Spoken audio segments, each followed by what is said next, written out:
বাড়িতে রাখুন এই বিশেষ আয়না, এক ঝটকায় দূর হবে অশুভ শক্তির প্রভাব।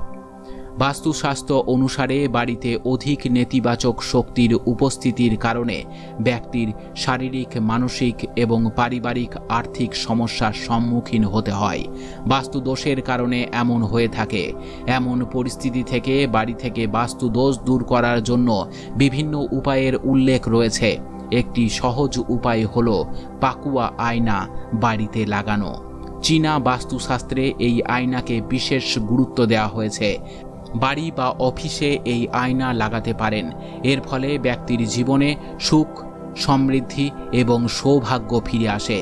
এই আয়নার সমস্ত খুঁটিনাটি আলোচনা করা হলো এখানে। বাগুয়া আয়না কি?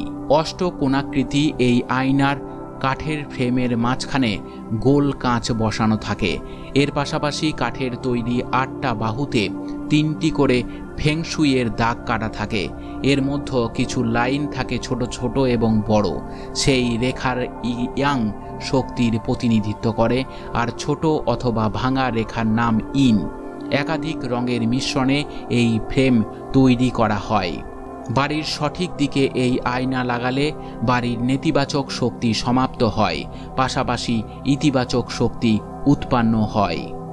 বাস্তু অনুসারে এই আয়না নজর দোষ দূর করে।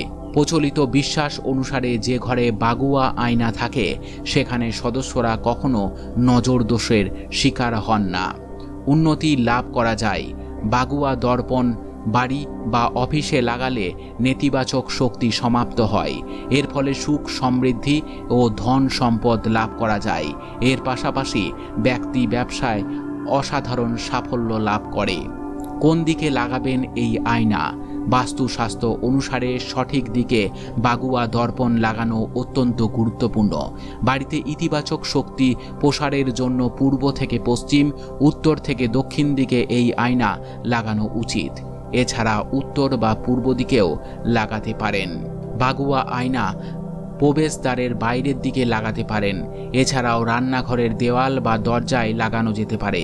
এছাড়াও বাড়ির বাইরের দেওয়াল, বারান্দায় এই আয়না লাগানো শুভ বলে মনে করা হয়।